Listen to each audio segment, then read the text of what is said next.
Welcome back, everyone, to Talking It Out with Bachelor Nation. Today, we have a very special guest. His name is Justin Sylvester. Justin's hilarious. Every time I go on there, I'm blessed to be on there, Daily Pop. Dude always has me in tears of laughter. So I can't wait to talk to Justin as well and get his insight because he knows so much stuff about everybody. He loves to spill the tea. He loves speaking his honest opinion. So I just can't wait to have Justin come on.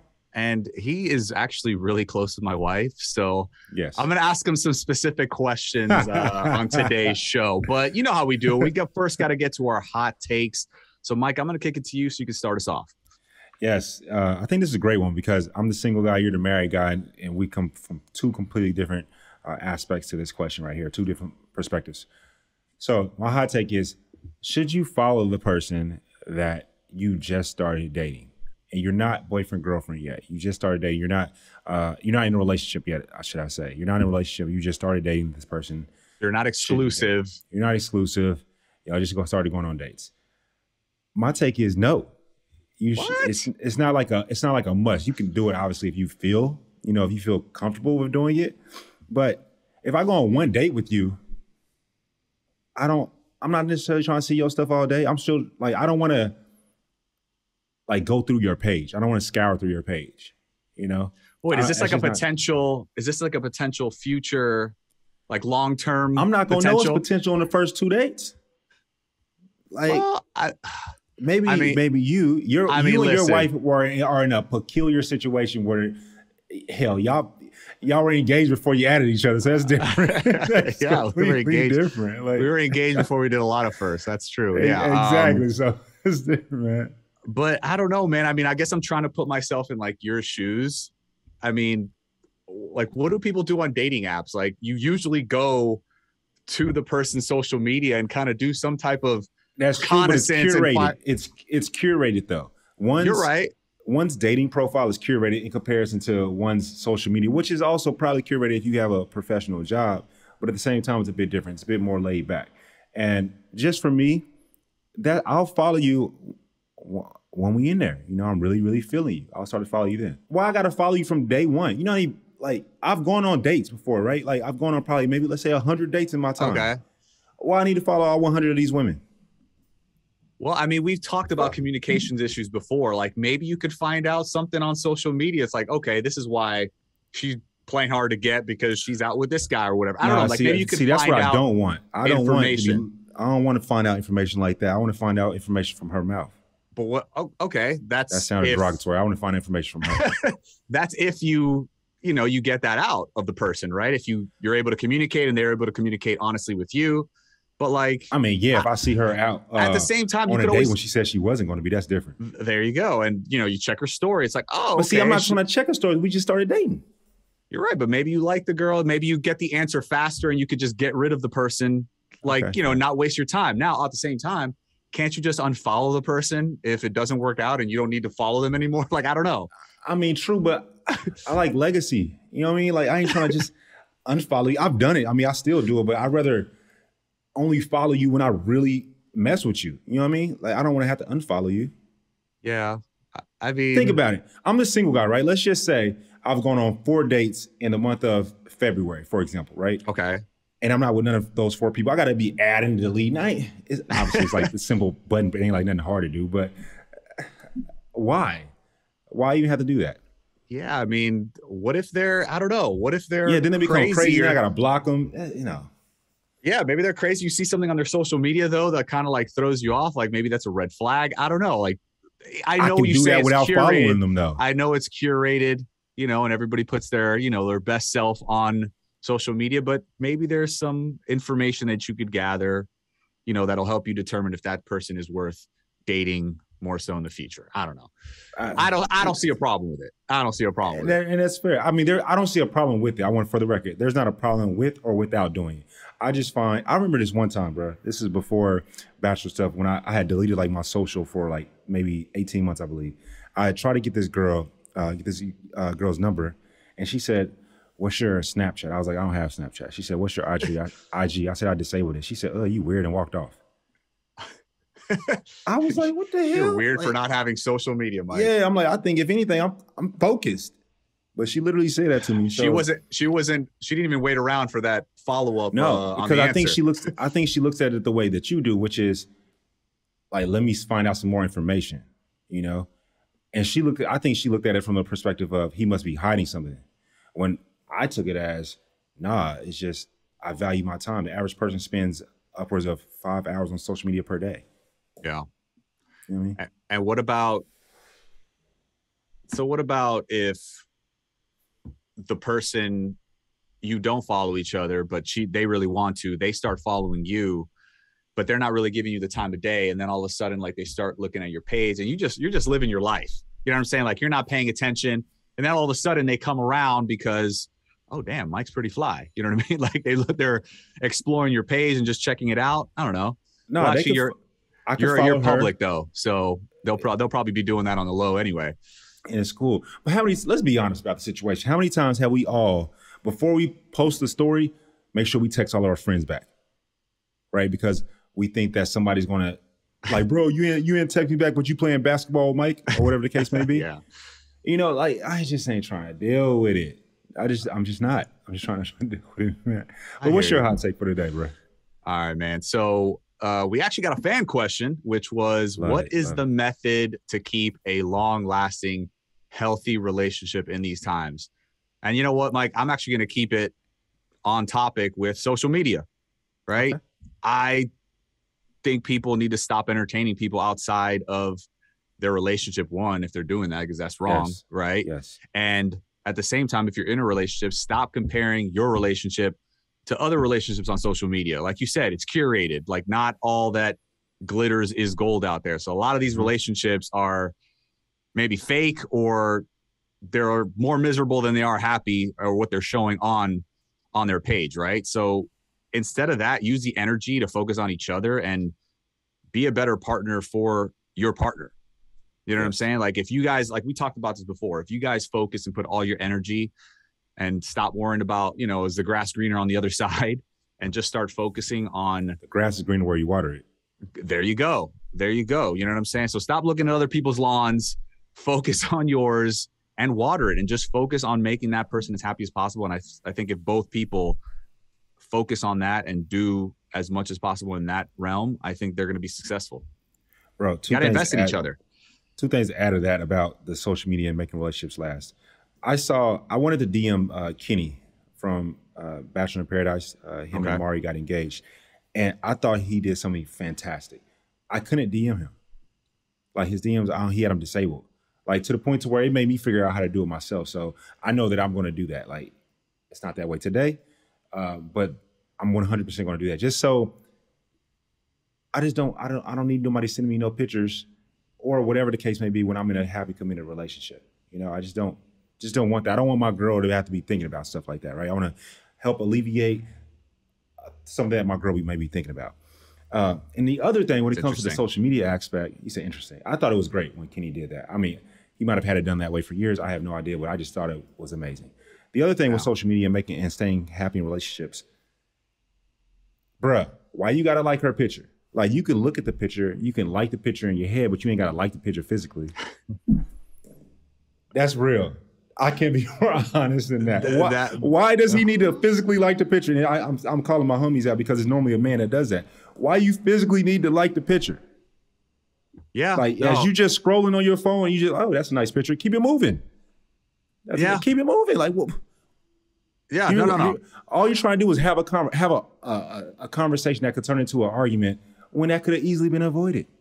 Yeah, no, listen, it's a slippery slope if you want to do that. I mean, I don't have a problem liking, you know, Rachel's friends. Like, I support all those women and what they're doing and things like that. You know what I'm saying? But just some random, like, you know, an IG model, like, you'll never see that. You know what I'm saying? Huh? Correct. Then you're not going to see it ever.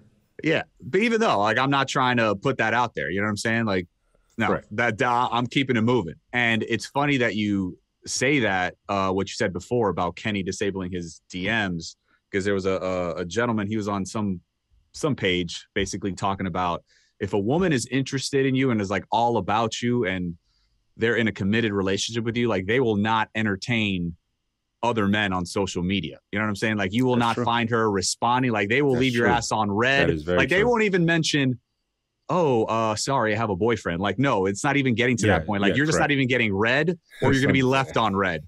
But they will never entertain that. And hey, man, Kenny's doing it from the guy's point of view. So he's doing a great thing. Real quick about that though. This was maybe a year ago, right? I DM'd her. She was like gorgeous. She was a lawyer. She was just doing the whole nine. She had me, right? And I DM her, and we DM like, it's like she goes twice, I go twice. So it was it was very new in the DM thread, I guess you would say. Okay. And then she's like, I say something. She's like, I'm sorry, I have a boyfriend. I immediately thought in the back of my head, I guess he doing something wrong because why you DMing me? Facts. Because like you said, what are you gonna say? But what was, like, I need context. What was the back and forth like before she said, I got a boyfriend? It was so I shot the shot. Steph Curry with the shot, boy. What'd you hit her with? I wish you could see the. I don't have game. I honestly really don't have like lines. I just say Mike whatever. Johnson. Hell no, that's something somebody else in Bachelor Nation said. I do not say that. I just, whatever came to my mind at that moment while via looking at her page, I said, whatever I said, she acknowledged it, right? And she responded, then I responded, then she responded, then I said something else, which was probably something more aggressive, like, hey, I would let her see you or something like that. And then she was like, at that point in time, she was like, I have a boyfriend. And I'm like you just said, why you even like, so was she being flirty in like those previous messages? Like it could have been interpreted a certain type of way. Flirty is all about interpretation, is it? Yeah. Well, in your opinion, did you think she was game? I say she wasn't like she wasn't like overtly flirtatious, but she was responding. I was like, what's up? Yeah, she was responding. Like, you ain't got to respond. She was like, women get like way more DMs than the average dude. Thousands. And so she was one of the women that gets thousands, right? And I'm like, you entertaining it? Yeah, she definitely entertained it. I mean, she was entertaining. I guess at the end of the day, she did the right thing. But like you said, maybe there's something going down in paradise over there on her side. But I only brought it up because of what you said. Like, your woman's not going to even entertain that. Yeah. So how did you respond to that? Like, I imagine you were a respectful king, and you just let her know. Yeah, I was super respectful. But our guest today, we both know him very well. I want to ask him our hot takes because Justin is hilarious. I can't wait to hear what he has to say. You ready to let him in? Let's do it, man. Let's bring him on. Let's welcome Emmy-nominated host of E's Daily Pop, Justin Sylvester. Daily Pop airs weekdays at 11 a.m. Eastern Standard Time on E. Make sure you check him out. Bryan, you First lied. of all, we never had this conversation. It's the only reation why I said I would come on. You said we would do it shirtless. We never. I don't know what you're talking about. I plead the fifth. Mike, honor this request. Bryan promised shirtless. We all have to go shirtless. Hey, Bryan, I think that you definitely have to go shirtless. If I'm going shirtless, you going shirtless. We're doing this shirtless. Justin, how about this? When we do our first in person, we're gonna go shirtless. The producers are pushing for shirtless. By the way, it would have been a better interview if my nipples are free. So are my thoughts. No, let free the nip, Justin. Free the nip. Let them out. You know what? I live in Austin. That's how everybody do it. Do as you say. Listen, the single men, I think, should do shirtless. I mean, I don't know, Justin. Are you single? By the way, it was Rachel's idea. She said, there you go. Bryan my wife always pimping me out. My wife is always pimping me out. She's smart. Your wife doing the right thing. Listen, you know Justin is Rachel's LA Gusband, right? You know what a Gusband is? LA Gusband. Just so you can imagine what that is. There are about 20 other white women out here that are like, wait, hold on. Wait, you're her husband and not mine? Yo, listen, this man sees my wife more than I do. Justin got an open relationship being a husband. That's what it is. Oh, I'm Warren Jeffs. I have like 20 wives over here, okay? I have 20 wives who I love equally. And by the way, I spend equal amount of time with them because they offer and bring different things to my life. Oh, so they paying for dinner? They paying for drinks? No. They're not paying for dinner. They're paying for drinks. I'm like, I need to get me some of these. If they paying for dinner and drinks, what's up? We could be friends and pay for my everything. Well, the problem is, Mike, you hit it too quick. Look, this ain't just a sip. That's your problem. You're like a gay man. No. You hit it too quick. Quick. No, I live in Mexico right now. I'm not tapped to nothing. I'm just over here living my best life in Mexico. Just because it happens south of the border doesn't mean we don't find out about it in the north. Okay. What's South stays South? What's South stays South? When I used to live in England, overseas, and in Europe, they were like, if it's across the lake, it don't matter. And the North does not remember. The North forgets. The North equal remembers. Playing field. By the way, equal playing field. If I'm flying across the globe, if I'm crossing over New York and going into another country, A, calories don't count, and B, hoes don't count. Well, I don't count the international bodies ever. Oh, international bodies don't get counted? What's the body count, Justin? What's the body count? Actually, my body count is not crazy because I grew up in the South. So in my mind, in my 20s, I thought, you know what? I'm going to have the white picket fence. I'm going to be married by 25. I'm going to have 2 kids by 27. I'm going to go through a midlife crisis at 32. My husband's going to come back at 33. Like, I thought that whole thing was going to happen to me. So I was holding out. So in my 20s, I wasn't racking in the bodies because I was like dating for a husband, which was so dumb of me. So by the time I got to 31 and I let loose, my brain was like, oh, you're not going to lease out the land like this. Like, you're not going to just let anybody rent this. You got to be real selective with who gets to come in this house. So my body count is not that drastic because I didn't want a lot in my 20s. I also was ugly. So you had the glow up. Total glow up. And I'm not that much of a glow light, but I had a glow up in my 30s. You got a glow up. Every time I'm on your show, Daily Pop, I'm trying to outdo you, but I can never outdo your dress. You definitely got the glow. I'm sorry. You're 6'4". You outdo me by walking in the door. So you walk in the door, man. Shut up. Done. So done. Justin, we got to get to you, homie. Well, welcome to the show. Welcome to Talking to That. How you living today? You know what? I'm good. I got my nail file, which is the most therapeutic thing you could have in your life. You know, I haven't filed my nails in probably a good 5-6 years. That's a bad thing. I'm looking at them right now. I'm glad they're not on camera. It's a bad thing. It's so nice. Are we getting a manicure every so often, Mike, or no manicure? I've never in my life had a mani or a pedi. My mom asked me the other day, which one, the pedi is the feet? Justin's face. Look, my feet don't look like Shaq. Do you have a problem with that? Do you have a problem with that, Justin? Shaq. We ain't that bad. Well, word on the street is Mike likes his toes sucked. So how you not get a pedicure and ask a bitch to eat those fucking taquitos? Put a little tequila on, a little chocolate, go a little way. A little Mexican flavor for him. Yeah, it is Taco Tuesday, Oh man, yes. I actually know you as, you're known in circles as the Ladysitter. Yes. Can you explain that? Why is your nickname the Ladysitter?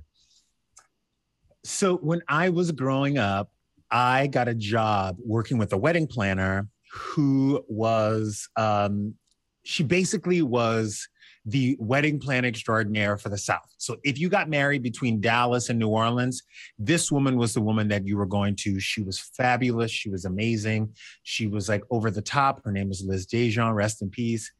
And I was working at a restaurant and she was like, you're going to work for me. I really want you to come and work for me. And one of my first weddings with her, I mistakenly crossed, there was a barrier. I'm still living in the South. It's the early 2000s. White people were in the front house, black people were in the back house. Like, it was a very still divided thing. And she said, whatever you do, don't go in that room. Which was the bride's room with all the bridesmaids and the mother. And as I'm guarding the room, somebody makes a big noise. The bride is like screaming. There's like a whole thing going on. And I'm trying to walkie Miss Liz, like, there's a 911 in the mother-in-law suite. And she wasn't coming because of her, her thing ran out of batteries. So I was like, fuck it, I'm going in. Fuck it. 45 minutes later, Miss Liz walks in after hearing that there was a 911 distress call. And when she walked in, everybody was taking photos. Champagne had been passed out. Music was curated. I was making drinks behind the bar. Mother-in-law was happy. Bride was happy to have her out of her hair. You saved the day. I saved the day. So Miss Liz was like, you're going to be the dude who watches the bridesmaids and the brides every wedding I have for the next 50 weeks. And I was like, just call me the Ladysitter. And that's how I was born. Amazing. 14 years old. Name. You said how old? I was 14. Oh, what? That is at 14, you were you became the Ladysitter at 14. I was the Ladysitter at 14 and I kept it. And it was funny because everybody talks about branding and everyone's like, that was genius branding. And I'm like, this was before branding. Like this was in the AOL moment. Like I was still on BBM when this was going down. Like Right. I was Did you just talking say to AOL brides. moment? Oh my God. Yeah. Like half For the those that audience don't doesn't know know- what the hell you're talking about. For right? those that don't know what AOL moment is, Justin, you've let all three of us know how old we are. The AOL yeah. movement? Oh my God. What was your about that. screenshot? What's your screen name? Mr. Postman, because I delivered it good. Oh, shit, I don't even remember. Of course. You know it was Bry Guy 6924. With those exact numbers, yes. Yes. You got to have a number to go along with it. Oh, But that's really cool. 14 years old, you became a Ladysitter. Tell me about, you said you grew up in the South. How was it for you growing up in the South? I think the easiest way to describe it, have you ever seen Moonlight? Yes. Yes. No, I didn't see it. You didn't see it? No, You got So- some homework to do. There's a movie named Moonlight, and I know of it. Oscar. It was Oscar Yeah. nominated, correct? Or did Oscar it win? winning. Yeah, it won. Yeah, Okay. it won. It won. You know, every time I see a movie that has a trigger warning, I'm always like, do they have to put these? Like, is it real that they have to put a trigger warning for people who like da-da-da-da? And honestly, I wish Moonlight would have came with a trigger warning because the first time I saw the movie, after the first 15 minutes, I had to walk out and catch my breath. Wow. Can you explain Moonlight for those that haven't seen it? Moonlight is about, it's a movie that is about a Black man's journey into his sexuality in 3 phases: when he is a child, when he is a young adult, into adulthood, and how his surroundings and his community really affect how he lives his life and the way he sees himself. And, you know, being Black and gay in South Louisiana was almost like, have you ever like seen Blade and he walks into the vampire club and everyone's hissing at him because he's like out of place? Such a perfect analogy. Now imagine that everywhere is that vampire club, because in the Black community, if you're not hyper masculine and a thug and have kids and Especially in the South. and you know work and da da da da in the South, you know, fuck you. And if you're Black in the white community, it's a whole nother issue. So I always felt like the code switching was A, real, but B, my tap dancing skills were fucking Alvin Ailey. Like I was tap dancing for my goddamn life, you know, trying to fucking survive. Excuse my language, I'm cursing a lot. No, you're good. So talk to us about that. Like, what was navigating that whole experience? Like, when was it that you came out in the South? You know, I kind of knew. I mean, first of all, I don't think I was ever in. Let's start with that. Okay. I knew who I was. I knew that something was different at the age of 5. I didn't know what it was. Like, I just knew I didn't know what gay was. I didn't know what a gay man was. I thought I was a girl trapped in a boy's body because no one ever explained that some men can have feelings for men. I just knew that, you know, men are supposed to like women. And, you know, I knew something was wrong. And then I saw a goddamn episode of Queer as Folk and I was like, hallelujah, this is what this is called. I found it. I found it. But I grew up in a very Catholic household. You know, my mother never wanted to talk about it. No one in my family ever wanted to talk about it. It was like a very open secret. And part of that really gave me the drive to want to move out and do something bigger with my life and be around people who saw me for who I was and thought bigger. So the thing that was supposed to bring me down and tear me apart, my sexuality, was actually the thing that gave me rocket fuel, that made me seek other places where people were accepting and I could have a life that my straight counterparts had.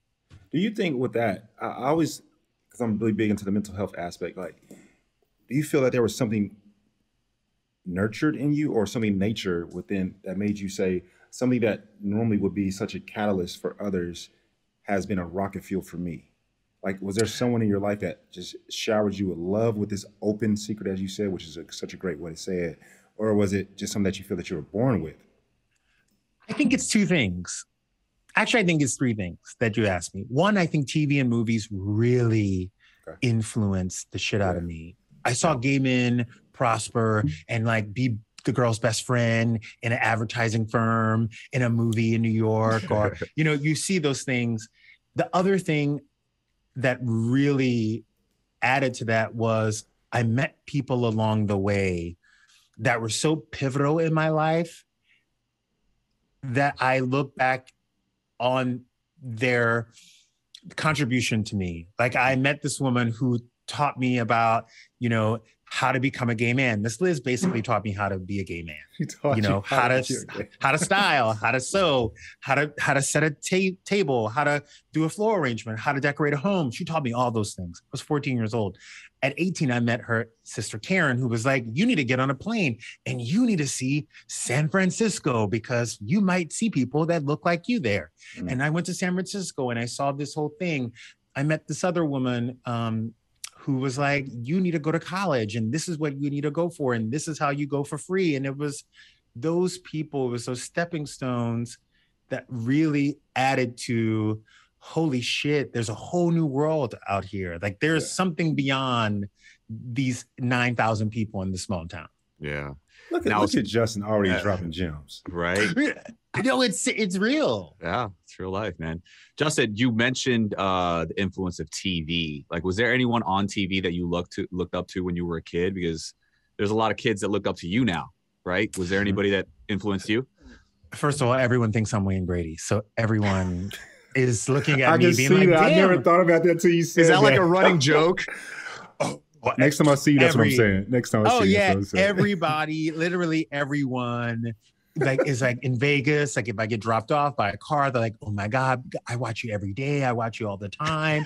And then I'm like, "Oh my God, thank you so much." They're like, "Man, I wish I can be on that show." I'm like, "Yeah, what are you gonna do on the show?" They're like, "Man, I want to be on Deal or No Deal." I'm like, "Oh shit, whose line is it anyway?" Yeah, wrong black guy. Wrong black guy. Now I just don't disappoint them. I let them go with it. You know, honestly, watching, this is going to sound really crazy, but watching the RuPaul show on VH1, I used to watch Pop-Up Video, and then I used to watch RuPaul right after in the summer times, and that was like my jam. And then I would go to Mari after and then skip to Oprah. So I would skip along all of those places. But the RuPaul show really fucked with me a lot. Because I was like, damn, people are taking a chance on this thing that's otherworldly and not mainstream. And she's doing it and she's doing it and she's doing it well. And this is what I need. This is who I need to watch and follow. And after that, it was Montel Williams, because Montel Williams was like, love that show. Yeah, Montel Williams. Oh, Montel was the dude, but Montel was low-key shady too. Montel would read you for filth and you didn't know it until after the show. But hands down, Arsenio Hall for me was, I still watch those shows and I still want that energy. And that's what I aspire to be. I hope that someone says, we want to reboot the Arsenio Hall show with you. So it's going to be called the Arsenio Hall show with Justin Sylvester, and we're going to do it. Nice. I mean, all right, speaking into existence. Literally, this should be like, I was gonna ask you in this interview at some point, like, when are we gonna get the Justin show? There you go. I mean, you just pitched it yourself. I got shit to do. I got, it's so funny because everybody says, oh my God, you were destined for this. Or like, oh my God, you should have been doing this earlier. I truly believe that if God would have gave me this in my 20s, and when I say God, everybody don't freak out. Like, I grew up Catholic, but my God is a different thing. Like, I am still Catholic at heart, but I go to non-denominational churches. I go to Buddhist retreats. I, meditate. I do all the different things. And I believe God is a lot of different things to a lot of different people. Mm-hmm. But I think the universe gave me my show at the perfect time, because if I would have gotten it in my 20s, I feel like I would have ruined it. How so? I just think I needed to go through the 5 years of Kyle Richards, the Real Housewives of Beverly Hills, to learn what authenticity looks like on camera. She is that. She is authenticity. I needed the 3 years of Rich Kids of Beverly Hills, followed by the 1 year of producing EJ NYC, in order to see what happens behind the camera and what a soundbite sounds like and what people need and what they want and how they tell you they want it, but what they really want on the back end is something different. So having all those experiences in that, and working for Christian Audigier when Ed Hardy was like, you couldn't, like, Madonna would call my fucking private phone to ask for some Christian Audigier shit. Like, can you imagine getting on the phone in the morning at 10 a.m. and it's fucking Madonna being like, where's my box of free Ed Hardy? Like, it's wild. That's wild.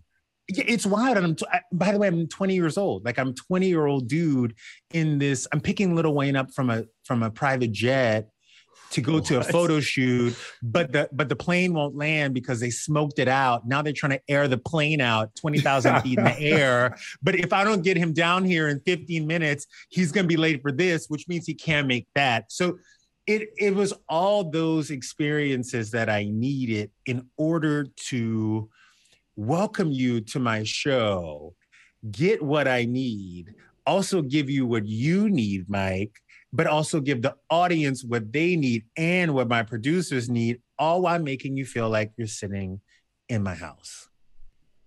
That sounds like it prepared you for everything. That sounds like amazing. Creating a rocket of all the different. And I needed it, but you need it. Like, you motherfucking needed it. Like, everyone always asks me, and I know you're going to ask me if I'm single, and the answer is yes. And I feel like part of that is the universe being like, you have some shit to line up first in your business, in your own life, before you add somebody else in this thing. Listen, and I believe that. Before you know it, somebody will come into your life. Just keep doing your thing.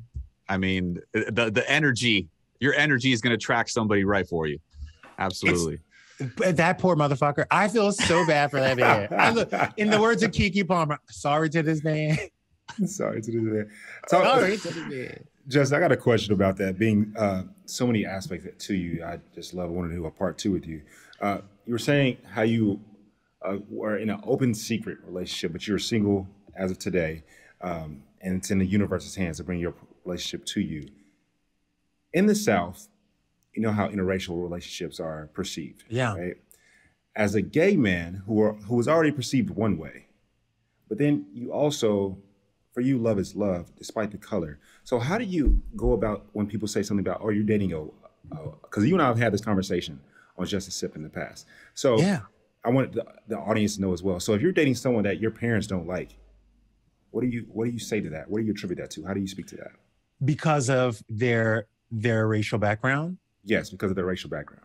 You know, it's very interesting. My sister used to date, she liked white boys in high school. Like, she had a guy that she used to talk to and date around, and my family made her feel so bad about it that it was like, holy shit, like, this is not going to fare well for me, because keep in mind, I was a Black kid from the South in a poor neighborhood who got a scholarship to go to like an all-white Catholic high school. So I was one of 104 kids, and there were 7 Black kids in my grade. I can name them all to you right now. There was only 7 out of 104 of us that, started there, and 8 of us when we were, 125 when we graduated. So there wasn't that many to choose from. And when I came into my own, when you come into your sexual being, if you go back into when your puberty peaked, you could look at the person who you were like, who was in your eyesight at 14 years old, and you will end up dating replicas of that person throughout your life. Who was that for you? So if you like, let's say like, Mike, you're how old? 34. And when you were 14, when it was time to go ahead and spank that thing, who was it that was in your head? Ashanti. And Ashanti. Yes. Ashanti. Okay. Ashanti. And how long did you look for Ashanti? A while. You looked for Ashanti for a while.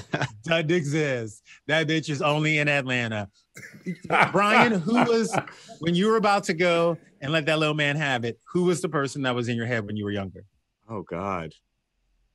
You know what? It's funny. I tell Rachel all the time, like I was into Black women on TV at that time too. There you go. Pam. There you go. Not Pam. Gina from Martin. Oh, I had a crush on her. I thought you were going to say Pam Grier. No, not Pam Grier. Not Pam Grier. I was like, damn, Bryan, how old are you? Vanity from Princess X. Yes. Back in the day. Wait, Justin, look her up, Mike. Look her up. I just aged myself. I don't know. Yeah, I don't know who that individual is. Okay, Justin, who was yours? Oh, Real World, New Orleans, Danny. That dude was like the thing at that point. John Stamos, fuck that dude for being so hot. That was like since I was 7. Like I saw Full House and I was like, oh my God, something's weird about this man. I feel so tingly about him. Yeah. But it's, and it's about the people you're around. Like I went to all white high school. So like I am not afraid to date interracially because that's when I was blossoming. That's who I was around. And, I always said like, I want to date and marry somebody who grew up totally different from me because I feel like the learning experience, understanding somebody else's culture is part of the fun of dating. It's so crazy you said that. I just was speaking to somebody about that. I want to marry somebody, if it was in my hands, someone that's completely different than me because of that very reason right there. I mean, look at For me. sure. Colombian background, Rachel's Black. I mean, it was very different. Wild. Like we had to get used to it. Yeah. You have to get used to it. But I also think that, but it's enjoyable. It's fun. It's like, it's part of the experience. Like I love it. It's enjoyable because you committed to it. Correct. You have to commit it. Like correct. If you're going to date interracially, you have to commit to the ups, the downs, the highs, the lows, the stares, the frowns, the side eyes, and all that shit. Especially being on TV. Especially being on TV. But what people make and the problem that people get into, and I get so upset about with people, is they don't explain to their partners how their race or how their family is going to react. You have to be upfront with people about this. This shit about to get no surprises. No surprises. No motherfucking surprises. And one of my best friends, was kikiing around here in Los Angeles with this dude who is not from America, who happens to be Black, and they were going back to Texas together. And I said, before you bring old boy from Wakanda back to Texas. No, you did it. Yes. I said, you need to explain to him that when you get out of the bubble of West Hollywood, that there are going to be some issues. So he's not surprised, because what's going to happen is he's going to get a complex about it, and he's going to react in a way that you're not going to be ready for. Yeah. And he's not going to even know why he's reacting that way. And he was like, no, it's going to be fine. It's 2022. I'm like, okay. Shit, ain't 2022 everywhere. You going to El Paso? Oh, come on. El Paso. And shout out to El Paso, because I love El Paso. Shout out to El Paso. So, Justin, you have such an incredible story. Like, what advice would you give to anyone out there, that's young, that's looking to come out? Like, what would you advise them now, knowing everything that you know? Don't research it. Don't research it. The biggest thing, come out to their families or come out to Los Angeles and do some shit. Let's do both. Come out to your family first and then to the world. Uh-oh. He got something for you. He got props. No, bitch. I have to put on the Nest because it's gonna get hot up in here. I gotta get that Nest working because it's about to get real steamy up in here. I always tell people, look, I came out to my family when I felt like I had nothing to lose. Like, at this point, in my life, if I lose any of my family members, I am financially stable, I am mentally stable, and I'm emotionally stable. I had a chosen family here who I felt like if I was going to lose any of the people around me, that I would be fine. And that's when I decided to come out. Because so how old were you when that happened? I came out officially at 22. Okay. And when I say officially came out, I had brought a guy to my family Thanksgiving once because I had a cousin who was gay and who was going to stay in Louisiana, and he was younger. So I made a decision to bring a friend of mine who I was not dating as my date to Thanksgiving. And I introduced him to everybody as my date. And everybody kind of knew. No one ever said anything. They made a few jokes about it, but they kind of let it ride. But I did because A, I wasn't staying there. And B, I just wanted my younger cousin to know that it was okay and what it would look like if he brought somebody home and how to handle it. That's good. So I came out then, and then I officially had a conversation with my mother at 22, and she was fine. And, you know, I always tell people that are coming out, if it took you 10, 15, 8 years to come to terms with yourself and be okay to say it out loud, don't expect your loved ones to do it overnight. You got to give them, like, I always say, it's like you give them 9 months, like having a baby. First trimester, you're a little sick. Second, you can have a glass of wine to ease the pain. And by the third, you're just ready to get it over with. So give people the space and the time and the grace to really focus on, you know, what they have to accept now. But also let them know, like, this is your life and you're going to do what the fuck you want with it. This is your life. You're going to do what the fuck you want. Facts. I love that. Facts. I never looked at it from like that, because that advice, Justin, can go with anything, not just about one sexuality, right? It could go with, you know, people that have very high strong parents that want them to become a lawyer, for example, and they're like, yo, you know what? I want to work at McDonald's, right? Yeah. Give them some time to adjust. So I love that advice. But Justin, there's so much to you outside of being Black, outside of being from the South, outside of being your sexuality. Like, you're pretty badass to me. And I want to know, how the hell did you end up in Hollywood after Louisiana? I mean, this guy is Hollywood. I know. How does one do that? How does one become a ladysitter at 14 years old and then, well, I live in Hollywood now. I'm, you know. You know, thank you. I wish I was Hollywood. Not gonna lie, you're mannequin. Hollywood. Oh, mannequin, yes, Hollywood. Yes. No, it's Chris Tucker and Fifth Element. That's part of who I am. Okay. Chris Tucker and the Fifth Element. This conversation is so aging us. Oh my God. Fifth Element. It's so who I am. But, you know, I was real with myself at a very early age. I was real with myself. You know, all my friends were taking over practices or insurance companies, or my dad has this and I'm going to do this because it's already there. And, you know, I'm going to get a 5,000 square foot house for $375,000 and I'm going to live here and marry this person. And I wish those things weren't in the cards for me. And I had to get real with myself.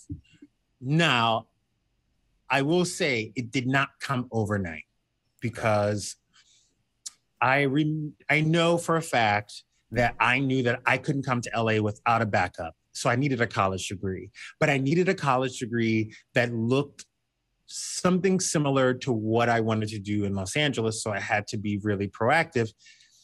And I also figured out that if I can go to college for free in Louisiana, how can I go to school, even if it's for a year, for free in Los Angeles and get some time in LA? And I found this thing called the National Student Exchange. It's like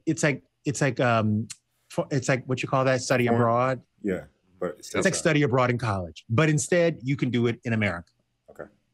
So I figured that out. I also figured out that I needed a job, maybe a second one, in order to pay for college, so I wouldn't have student loans, so I can move straight to Los Angeles after I graduated. So it was like 4 years in the making, but I was very aware of what I wanted to do. I didn't know how I was going to do it, but I knew by 35, I was going to be on The View. that was like on my Pinterest board. The secret was a big thing when I was coming on here. Yeah. Really, really was. I knew I wanted to be on The attraction. View. Law of attraction. Yes. I knew I wanted to be on The View. That was just where I needed to go. And I took every road. I honestly took every road that looked like it would lead me closer to my destiny. I just didn't know the path. I trusted it. I didn't know it, but I trusted it. What was It sounds your like action? What was your like big break moment? Like, when do you think, okay, I'm almost there, or this is going to take me there? This is the door that opened that I needed. Honestly, when I moved back here at 21, 22, I met Kyle Richards. I met Allie Landry at a wedding when I was 14. She then told me at 17 that I should move to LA. Told me at 14 that I should move to LA. Met her at another wedding at 17. She was like, you should move to LA. And I was like, oh, girl, please, I'm still in high school. And then met her again at 21. And she was like, call me. You can stay at my house. When someone tells you that, it's normally bullshit. But she was like, no, I mean it. And then I called her one day and I was like, I graduated college. I'm thinking about moving there. She was like, oh, when are you graduating? And I was like, in 3 weeks. She was like, oh, I have a girlfriend named Kyle Richards who thinks she might need an assistant. You should come and meet her. And I was like, oh, that's in 3 weeks. She was like, so get in the car. So Love it. I put a TV in my car. Like, how was I putting a TV in my car? I put everything I owned in my car and I came here and I met this woman who talked about this reality show that she was going to be on. It's going to be a simple reality show. She was really excited about it. It's not that big of a deal. And when I showed up to her house on the first day, she had me sign a release. And when I read the top of it, it said Real Housewives of Beverly Hills. And I looked at her and I said, this is going to be a huge deal. And she was like, oh, I've never seen them. And I'm like, holy fuck. Your life is about to change. And from that moment, I literally went from intern to house manager to like life coach, all in like literally 90 minutes, as I'm explaining to her how Real Housewives works and how people have been waiting for Beverly Hills and it's the only city everybody wants.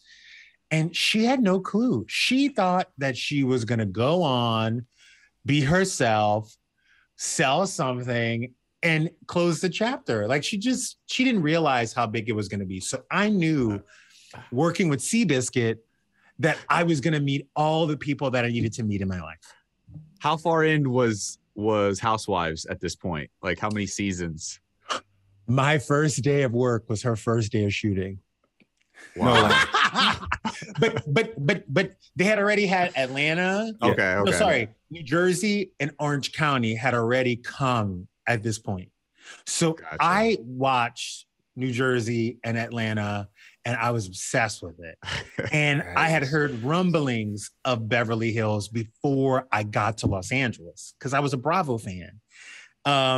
So when she said, oh yeah, just sign this release, I was like, bitch, what? And she was like, oh yeah, I only need somebody for 90 days. And I was like, okay.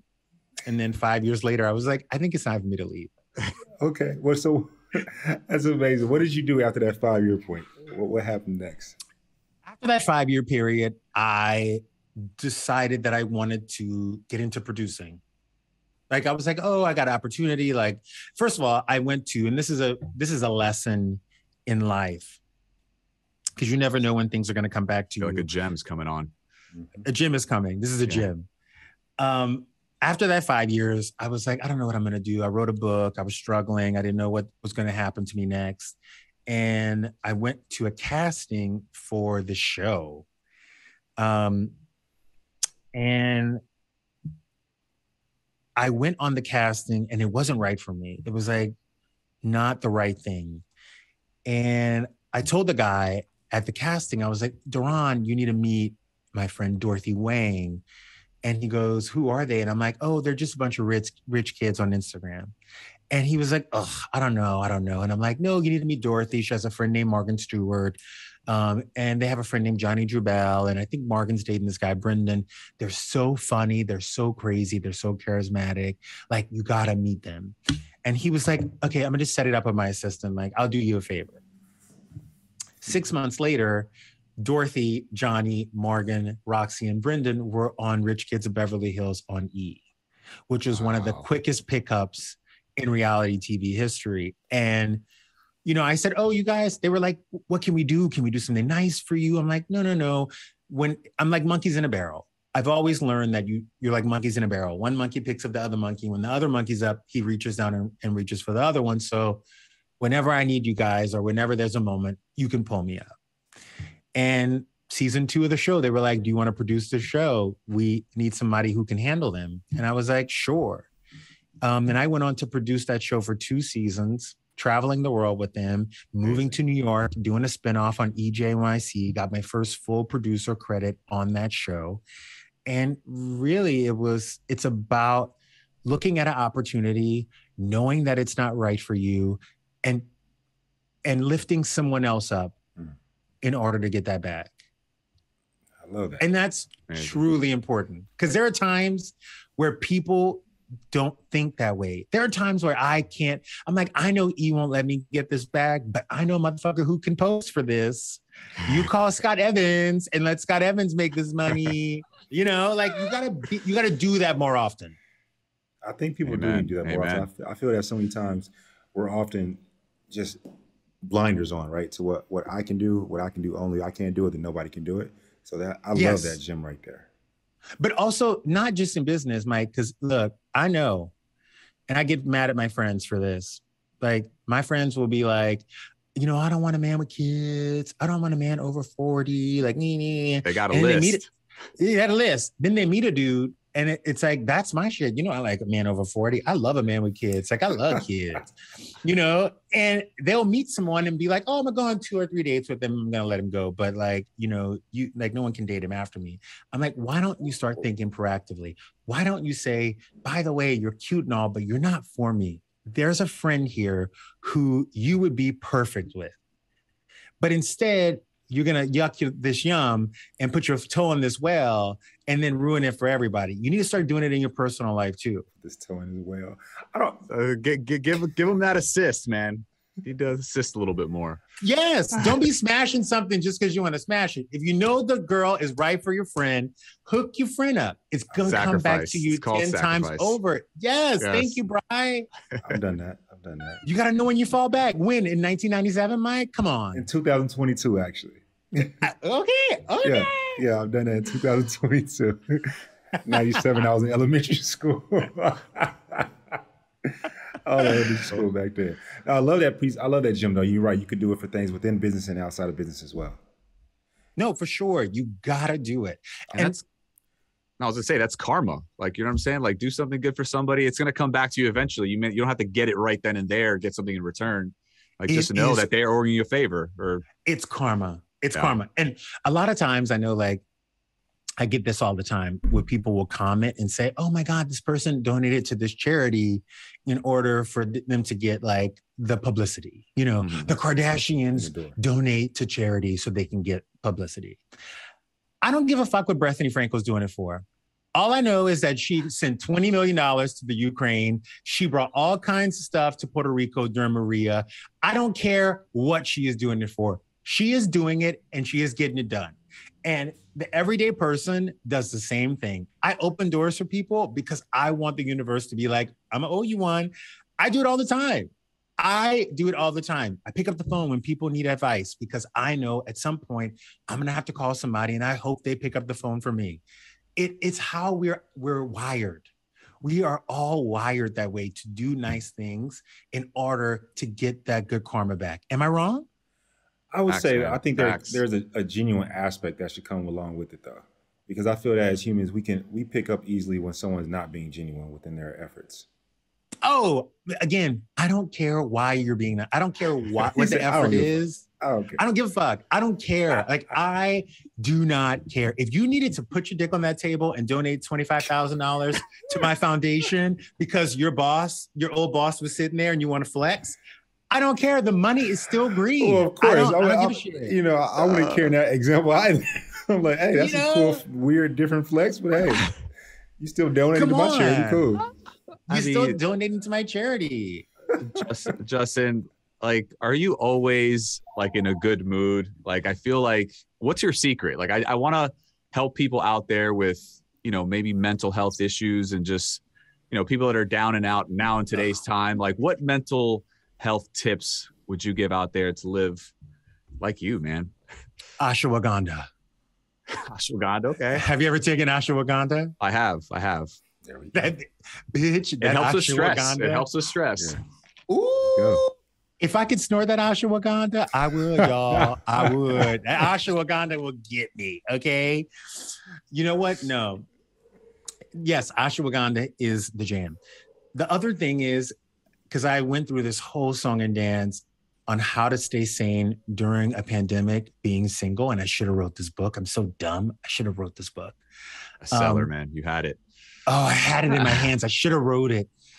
You know, the one thing I always tell people is find something that honestly gets your blood flowing, because no matter how bad of a day I'm having, if I get on that treadmill for 20, 30 minutes, or I go on that walk or that run for an hour and 10, and I break that sweat and I read that audiobook and I'm doing it and doing it and doing it well, I feel like a totally different person, even when I don't want to do it. I force myself to do it.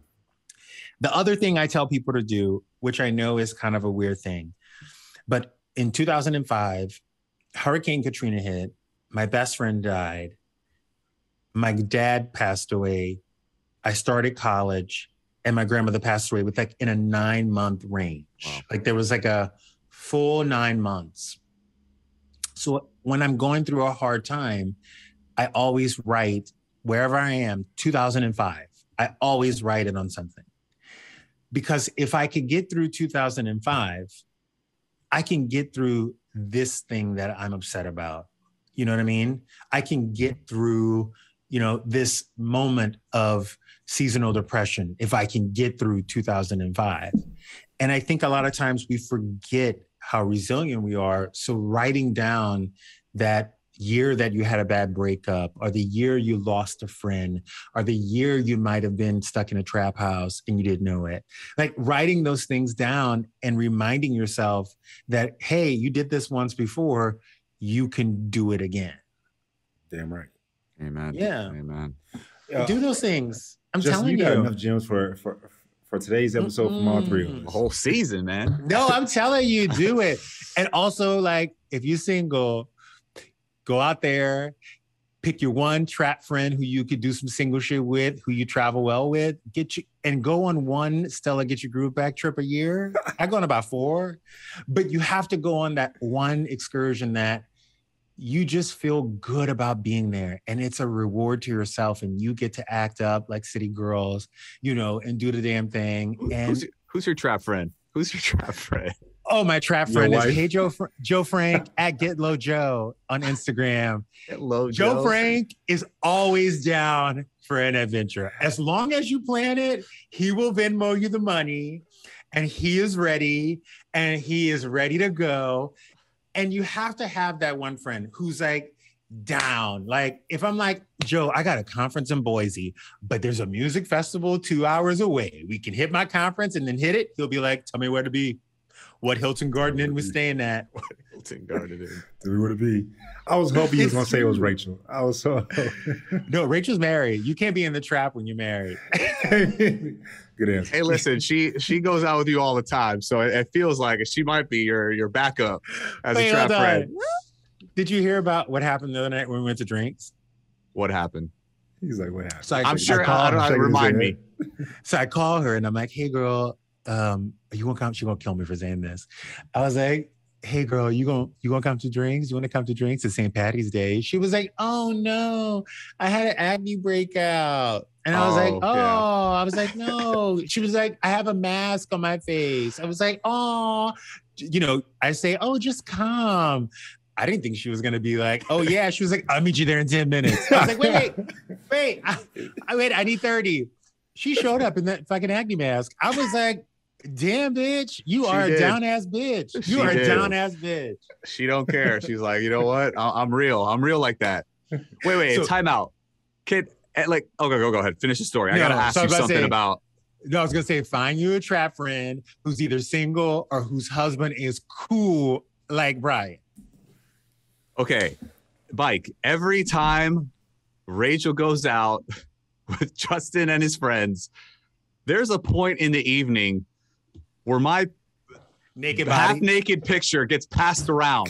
And I have to hear this after the fact. Like, I'm like, yeah, we talked about you. I showed everybody your picture. I was like, what is going on out there, Justin? Where are you? I showed my teacher your body today, Bryan. You got 12,000 abs. What do you expect? I literally showed my teacher today in Mexico your body. Bryan, what do you expect, bro? Justin out there. Wife's just pimping me out there. It's like a piece of meat. No, we're trying to put you out there. Look, the gays will come see you. Insurance or no insurance. They gonna come and pay this cash. Okay. If I was like, oh yeah, I was like, literally, I said, oh yeah, Bryan's a good chiropractor. They were like, what's wrong? I'm like, oh, he got a little close. He like leaned into me. It was like kind of weird. And they were like, really? Really? And I was like, yeah. He like, Bryan, you have your best marketing person right here. Yeah. Seriously. You're doing all my ads, bro. I have a friend named Roger. He's very uppity. And he was like, who's that chiropractor you went to the other day? I was like, oh, that's Bryan. I was like, it was strange. Like, I had a really great experience, but like, he kind of got a little close. And he was like, what? And I was like, yeah, Roger. And he only takes cash. And he was like, going there next week. I'm like, all right, there you go. Sign me up now. Let's go. Sign me up. Like, they're ready. I know what I'm doing. We know what we're doing. Hey, Bryan, you got a whole demographic. You got an entire market right there. Capitalize. Get your money. Hey, listen, Justin, we got to have lunch, bro, soon. Oh, if you don't start spinning that sign right in front of the Abbey, I will cut you. I will honestly cut your ass. Justin, I think me and you are gonna have to get together next time in LA. We're gonna have to like make some things happen for Bryan. I'm for sure. Bryan, we got you. He's got it all. He's got it all in there. Like, it's like such a good setup too. Because look, you both have actually. You guys both are my patients. I love this. Definitely. Because my chiropractor was nervous. Yeah, I heard he was a little. He was a little mad at you, wasn't he? He was like, You cheated on him with me. No, I taught him a lesson. Don't ever put baby in the corner. It's like, I got your backup ready. It's a finger snap at that. I taught him a lesson. I will go somewhere else. Well, Justin, I got to get this back on, man. So we have the Oscars coming up. Uh-oh. Who do you have for Best Picture? King Richard. Without. Let me tell you why. One, people love Will Smith. Facts. Yes. Will Smith is one of the last surviving A-list stars. There's probably about 10 of them left. Will Smith is on the top of that list. He is unbreakable. There is no scandal, no entanglement that is ever going to take him down. Now, you can't say Will Smith and then say the word entanglement. You know you're wrong for that. I said it. I said no entanglement is going to take Will Smith down. Okay? Oh, no, okay, yeah, no entanglement. No entanglement. And it's because Will Smith is a great human being. Yes. And he's nice to everybody. And he shows up and he works hard and he shakes hands and he comes to the opening when you need him there. He is that dude. The second thing is Serena and Venus Williams, two of the most celebrated athletes of our time. One of the greatest stories of triumph in America and in race, in race relations that we've seen in a very long time. I think this story was one that needed to be told, and the way it was told was so amazing. Not to mention, Beyonce came out of retirement and was like, "Booyah! Here you go, be alive." That's all you need right there. Put a little Beyonce touch to it. You got it. That's all you need. That's all you need. So it's gonna get Best Picture. I'm telling you. I know. No. What you say, Bryan? No, I actually was just curious. You brought up Will Smith, A-list actor. Your life, I think, Mike, I think we could both agree, your life should be a movie. Who would play you in a movie? Great question. In a movie about your life. This is so funny because I don't think my life should be a movie at all. I don't know what y'all are seeing here. Just based on this one interview, which we haven't even gotten to the nitty gritty. I mean, you've said it all right now. This is super exciting. I am like a cable. I'm like literally a made-for-TV movie. Some people argue that they are successful now, so why should they even uncover the pain that they faced when they were younger? And then there's others who say what you just said, which is at some point in time, I need to go through this in order to go through this. I think if you're going to be a parent and that's your goal in life, I think that you owe it to yourself and your children to unpack those things. Because as a child and an adult now, I understand some of the things that I went through with my own parents are products of things that they didn't uncover. Their traumas and their things. And now at 35, I'm having these open conversations with my mother finally about things that happened to her when she was younger. And I'm like, oh, I understand you a little bit better now, or I understand this behavior. I get, why you say this or why you did that. But I think if she would have understood that before, she passed out those things on to me, I feel like I would have less to unpack. So I'm going to stop that. You totally have to stop that before you become a parent. So 2 points to that. I love what you just said so much. I think that another reason the 30s are the best decade so far, at least, is because on this very podcast, talking it out, I've built a better relationship with my dad based on something that I said, and we got to talk through it and talk about it on some traumatic type of things, right? And so I love that you said that right there. And then the other piece, when you having kids? When do you want children? I don't know when, but I know that that's going to be my end goal. Like, I know I want to adopt a child. I want to give a child an opportunity because people gave me an opportunity to better myself. And, I feel like I have to pay that forward. But again, I got to figure some shit out. I gotta unpack some things before I try to teach someone else some shit. Like, I got to teach myself some things. Very, very true. That's attributes of a great parent. So I love that about you. Something I would ask you though, would you consider like adopting a sibling and then one of your good friends or someone else that take the other sibling so that they're still connected in family? Because so many people in a foster care and that are being adopted, they lose their blood sibling. Is that something that you would consider? I would never. I think about it all the time. Okay. And I talked to a friend who adopted a child and also adopted the older sibling because, most people would just want babies. I'm cool with, look, if y'all got potty trained already, I'm Gucci. Okay.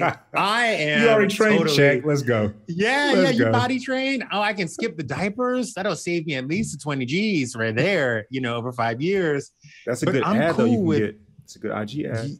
Yeah. I can get that from Huggies. But I'm down for that. I'm truly down for that. I wouldn't split up. I couldn't foster a dog without fostering the brother. That's what I went through in the pandemic. Wait, pause. You confused me for a second. You can adopt like a sibling and just someone else take the other sibling. You have one sibling is what you're saying, or you cannot? I was confused. No, I'm saying I wouldn't let. I wouldn't split them up. I would just give me both of them. Give me both of them. Yeah. Give me both of them. You already potty trained. Let's go. Let's bring it in. Come on. I got you. So that's beautiful. I've considered it, and it would say my sister and I have thought about. She takes one of the children. I take one of the children because we're siblings ourselves, and so I kind of don't want to have like 4 kids adopted. I ain't got money like that. That's an Angelina Jolie money. I ain't there yet. I'm just being honest. No, it's true. It's true. I think about that all the time about how like you read about children who stayed in the system while their siblings, got adopted or fostered. And if you read about those siblings, they never, ever adjusted. They always, were on the edge or always had, issues with abandonment and anger. And it's just not right. And I feel like sometimes you got to try it out. Like foster 2 children, see if it works out. If you can handle it, then go and do the adoption thing. I'm doing the foster to adopt is what I'm planning on doing. Okay. Yeah. So just quick question. I'm at go to this next piece. I'm investing in you. I like you. You're a great human being. Thank you. At what point in time will you say, you know what? I've done so many things. Are you going to, based on I'm asking, are you going to wait for your spouse or no? No. Okay, so I don't even know. My mom raised 3 kids by herself. Shout out to moms. shout out to moms. Never, and I'm not ragging on people who are on welfare and food stamps because that's some people's realities. My mom never relied on those things. She worked sometimes 2 jobs a day in order to make ends meet so we could see and have that vision of somebody working hard and doing the motherfucking thing. You know what I mean? Yes. She never, ever wanted us, and I don't know why, and maybe it was a pride thing, but my mom was not one to lie to the government or try to, get assistance that she wasn't, entitled to. And I think that it was really important for her to, get up and go to work every day and come home and go back to work. And she wanted us to see it. So, for me, I think that's like, I know how it is with one parent, and I know it takes a village, and I'm not afraid of that because my dad never lived in the house, when I was growing up. Mm-hmm. My parents split up when I was like a baby. So okay. I don't know it. And seeing 2 people, working in Kyle Richards' home for so many years, seeing 2 people be active parents was odd to me. It makes sense from what you're not used to. It's a different perspective. Yeah. It was odd. And honestly, it really, like, I now base when I think about a relationship and I think about things, parenting and long-term and communication and talking it out, my beacon goes to them, Mauricio and Kyle. Because I got 5 years of seeing them do it every day. That's crazy. You have so much experience in your young life. That's just it really is wild. I got to live 1,000 lives. I honestly, like, it's really weird. Do you believe in tarot and psychics? I just got my readings last week. I'm gonna have to text you offline. I just got my readings last week. Who'd you do it with? Some lady in Austin. Oh, I'm about to tear you up. There's a lady here in California. The things that she has told me over the years is mind-blowing. Do they help you in your day-to-day life, and why? They do. And they help me because I get to sit back. I get to sit back and see the skeleton. She didn't give me the juice. She didn't give me the meat. My lady said she ain't gonna give me the whole meat potato. She gonna give me the skeleton. She'll give me the skeleton. She's gonna give me the skeleton. Yes. But she gonna hit the vein. She'll be like, oh, so you're like, are you doing blah, blah, blah, blah? And I'm like, yeah. She'll be like, okay, so your mouth gets you in trouble sometimes, and you need to do this. And like, she will literally hit it up. And one of the first times I ever saw her, she went backwards for me and was like, oh my God. Like, she went a little back, like a few years back, and then kind of rose up. And she went back into my past life, which I had went back into with someone else. And it was both the same things. They both said the same things. I got the same cards. It was like wild. But you got the same cards from 2 different ladies saying the same thing? 2 different ladies, years apart about my past life. That's when you know it's real. Years apart. That's when you know it's real. That's when you know it's real. So I believe that I've walked this earth before, and I'm only finishing my mission. There we go. I'm finishing my mission. I love that. Well, I don't think that your mission is over whatsoever. So last question I got to ask you. You are the host of so much, like so many different things that you're doing. Is there anything else? And of course there is. So what is that thing that you want to do that you haven't gotten to do yet? I think for me, I love my job at Daily Pop. I love E. Yeah. It's great.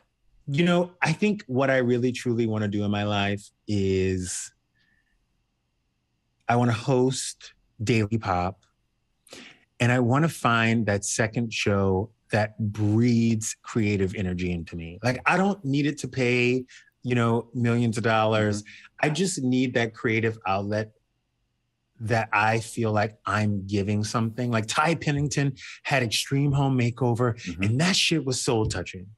Like, I want a soul-touching show that makes me feel good about what I'm doing, like, on a daily basis. I love that. I only watched two channels when I had cable, HGTV and ESPN. All I watched. Because of that reason right there. I give you that, because of that reason. What would that show look like for you? So Ty Pennington had working with the homes. What would that look like for the Ladysitter? I want to work with women. I like working with women. I mean, I do too. I like working with women. I like working with moms. Like, I'm really good with working with women. And I want to figure out how to find a show that helps women do something that they've never done before. Is it from like an empowering perspective?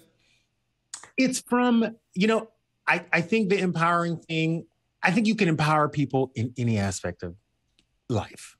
I don't think it has to be, the stereotypical women's empowerment thing, because I think, a lot of times we say that, a lot of people say they empower women and they don't,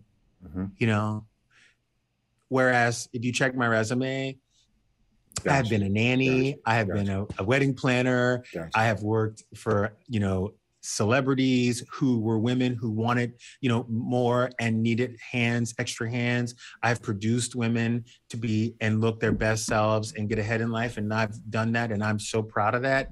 And I want to continue to do that. And I'm going to figure out how to do it. I know for a fact that, Justin, you will do that.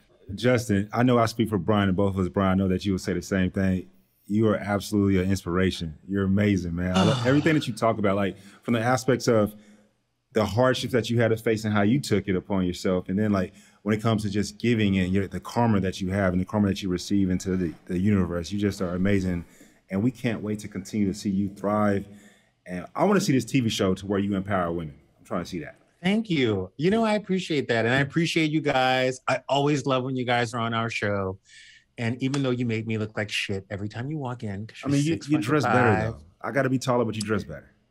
You have more people on your smush blanket than I do. We talked about that. They got to go back and listen to another episode. Oh my God. No, I appreciate this. I'm so happy you guys are doing this. And anytime you guys want me, I'm here. Definitely, man. I can't wait to see what you're doing. Can't wait for King Richard to win. Yes. And we're all going shirtless next time. We're doing shirtless next time in person. Have a good one, man. Bye. Bryan, man. Having Justin on, we didn't even have to do it like a gym session because he just continues to drop gems after and after and after again. I love his spirit, his energy. He's a breath of fresh air to have on Talking Out today. How you feel? Oh, man, I enjoyed it, man. He's such an interesting person, such a great personality, vibrant. I mean, I had so much fun. Like I was laughing my ass off at so many of his answers and just, I think he's just had such an interesting life. I mean, I'm telling you, I personally would watch that movie. I think it would be a hit. I will watch it. Definitely will watch it.